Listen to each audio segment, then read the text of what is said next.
ઉનાળાની શરૂઆત થતાં જ દ્વારકાના વિજલપર ગામે નર્મદા નદીનું પાણી છોડવામાં આવ્યું. અહીં નવા નીર આવતા ખેડૂતોમાં ખુશીનો માહોલ જોવા મળ્યો. ખાસ કરીને ખંભાળિયા તાલુકાના વિજલપર તેમજ આસપાસના અનેક ગામોને નર્મદાના પાણીનો ફાયદો થશે.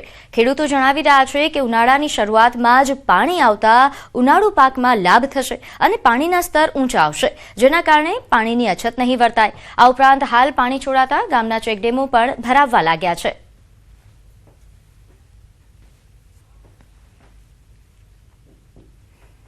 ગત રોજ નર્મદા નદીનું પાણી છોડવામાં આવ્યું એ વિંજલપર પોઈન્ટથી શરૂ થાય છે. તમામ નાના મોટા ચેકડેમો ભરાશે, ખેડૂતોને ફાયદો થશે, એને પાક મળશે. અને દર વર્ષે સરકાર આવી રીતના જે સમય ગાળા એકલધારું 20 થી 25 થી પાણી ન છોડે તો કઈ નહીં, પણ જ્યારે પાણીની જરૂર હોય ને તે સ્ટેપ બાય સ્ટેપ 12 થી 15 દિનના ગાળે જ્યારે પાણી છોડે ને તો ખેડૂતને જે સિંચાઈ કરવાની હોય પાકમાં એ સમય છે ને પાણી મળી શકે. તો પાણી છોડવાથી દરેક ખેડૂતને કુવાના જળ ઊંચા આવશે. આગળ વાત કરીએ તાપીના વ્યારાના મુસા ગામે દીપડો પાંજરે પુરાયો છે. અંદાજે 4 થી 5 વર્ષનો નર દીપડો પાંજરે પૂરવામાં આવ્યો, જેનાથી સ્થાનિકોએ રાહતનો શ્વાસ લીધો છે. વન વિભાગે ઘટના સ્થળ પર આવી દીપડાને સલામત રીતે પાંજરામાં રાખ્યા બાદ તેને ઊંડાણવાળા જંગલ વિસ્તારમાં છોડવાની તજવીજ હાથ ધરી હતી. તો હાલ આ દીપડો પાંજરે પુરાયા તેના દ્રશ્યો પણ સામે આવ્યા છે. નોંધનીય છે કે છેલ્લા ઘણા સમયથી ગ્રામજનો દ્વારા ફરિયાદો હતી દીપડાની અવરજવરના કારણે ગ્રામજનો દહેશતમાં હતા, પરંતુ હાલ જ્યારે આ દીપડો પાંજરે પુરાયો છે ત્યારે ગ્રામજનોએ રાહતનો શ્વાસ લીધો છે. છેલ્લા ઘણા સમયથી અહીં સ્થાનિકો દહેશતમાં જીવી રહ્યા હતા. વન વિભાગની ત્વરિત કામગીરીના કારણે હાલ લોકોને રાહત મળી છે. હાલ તો વન વિભાગે આ દીપડાને પાંજરે કેદ કર્યા બાદ જંગલના ઊંડાણવાળા વિસ્તારમાં છોડવા માટેની તજવીજ હાથ ધરી છે. તાપીના મુસા ગામે આ નર દીપડો પાંજરે પુરાયો, જેના દ્રશ્યો પણ સામે આવ્યા છે. અંદાજે 4 થી 5 જે કલાકની જે મહેનત છે તે બાદ દીપડો પાંજરે પુરાયો હતો.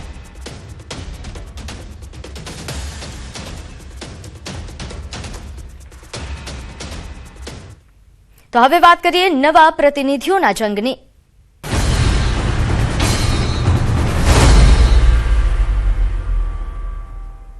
ગુજરાતના વકીલોની સર્વોચ્ચ સંસ્થા બાર કાઉન્સિલ ઓફ ગુજરાતની 23 સભ્યોની નવી બોડી માટે મતદાન, જેમાં રાજ્યના 76,000થી વધુ વકીલો મતદાન કરી 5 વર્ષ માટે નવા પ્રતિનિધિ નક્કી કરશે.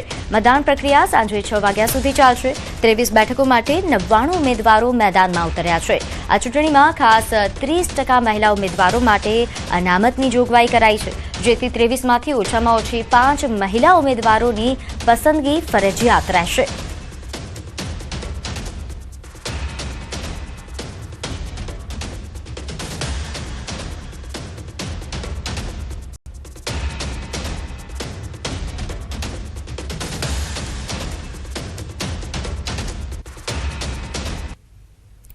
તો બીસીજીની ચૂંટણી ગાંધીનગર કોર્ટ ખાતે શાંતિપૂર્ણ વાતાવરણમાં ચાલી રહી છે. આ ચૂંટણી માટે કુલ 99 વકીલોએ ઉમેદવારી નોંધાવી હતી.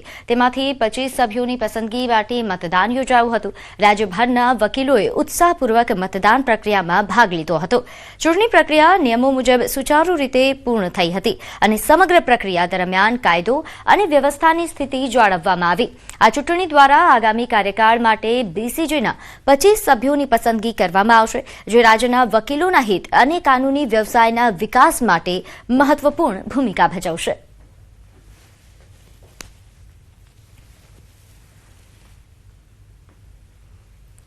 તો ગુજરાત બાર કાઉન્સિલની ચૂંટણી માટે આજે રાજ્યભરમાં મતદાન પ્રક્રિયા યોજાઈ રહી છે. Rajkot district and sessions court ખાતે અહીં વિવિધ કેન્દ્રો પર વકીલો મતાધિકારનો ઉપયોગ કરી રહ્યા છે. આ ચૂંટણીમાં બાર કાઉન્સિલના કુલ 25 સભ્યોમાંથી 23 સભ્યો માટે ચૂંટણી યોજાઈ રહી છે, જેમાંથી 5 બેઠકો મહિલા વકીલો માટે અનામત રાખવામાં આવી છે. ઉપરાંત 2 સભ્યોને બાદમાં કોઓપ્ટ કરવામાં આવશે.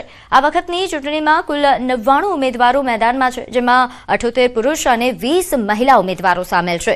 રાજ્યભરના આશરે 77,000થી વધુ વકીલ મતદારોએ મતદાન કરશે. રાજકોટ સહિત રાજ્યભરમાં કુલ 150થી વધુ મતદાન મથકો પર સાંજે 6 વાગ્યા સુધી મતદાન યોજાશે.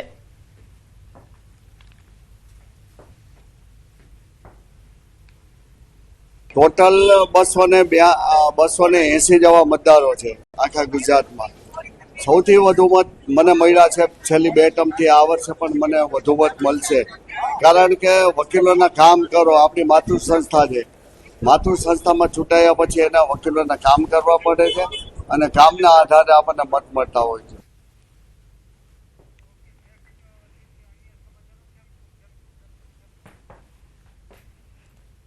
તો સમાચારમાં આગળ વાત કરીએ. T20 મેચના દિવસે ગરમી હાહાકાર મચાવશે. ફાઇનલ મેચના દિવસે ગરમીનો પ્રકોપ વધશે. ફાઇનલ મેચ જોવા જનારાઓએ તાપથી તપી જશે તેવા પ્રકારની આગાહી છે. મેચના દિવસે ગરમી ફૂલ ફોર્મમાં જોવા મળશે. અમદાવાદમાં સૂરજદાદાનો આકરો મિજાજ જોવા મળશે. 8મી માર્ચે અમદાવાદમાં 40 ડિગ્રીને પાર તાપમાન પહોંચી શકે છે. હવામાન વિભાગની ગરમી ભૂક્કા બોલાવે તેવી આગાહી છે.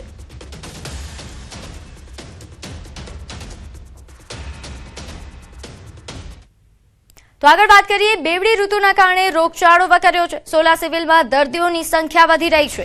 એક સપ્તાહમાં 1926 ઓપીડી નોંધાઈ, જેમાં ડેન્ગ્યુના 2 પોઝિટિવ કેસ નોંધાયા છે, જ્યારે મેલેરિયાના 533 સેમ્પલ લેવાયા હતા. આ ઉપરાંત ઝાડા ઉલટીના 35 કેસ નોંધાયા. તો તાવ, ઉધરસ, શરદીના કેસમાં પણ ઉછાળો નોંધાયો છે. બાળકોમાં પણ વાયરલ ઇન્ફેક્શનના કેસ જોવા મળ્યા.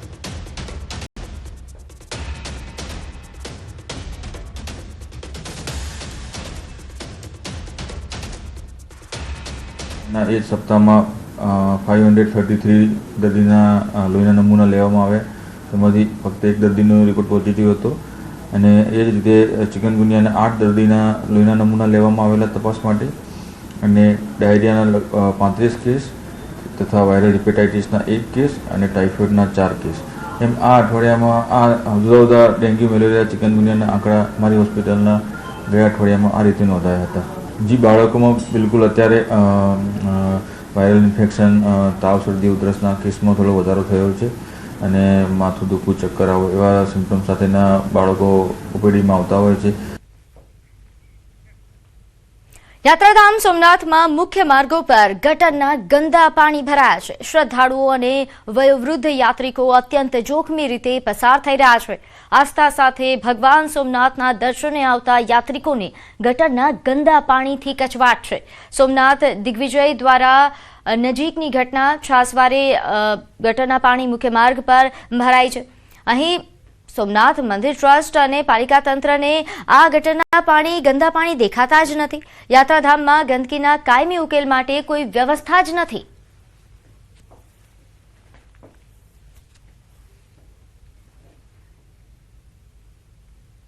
જરા વિચારો, તમને સિલાઈ મશીન આપવાના નામે બોલાવવામાં આવે અને તમને મશીનો જ ન આપવામાં આવે તો? બસ આવું જ કંઈક બન્યું પાટણ જિલ્લામાં. સમાજ કલ્યાણ હેઠળ સામાજિક ન્યાય સમિતિ દ્વારા સિલાઈ મશીન વિતરણનો કાર્યક્રમ યોજાયો. નેતાઓ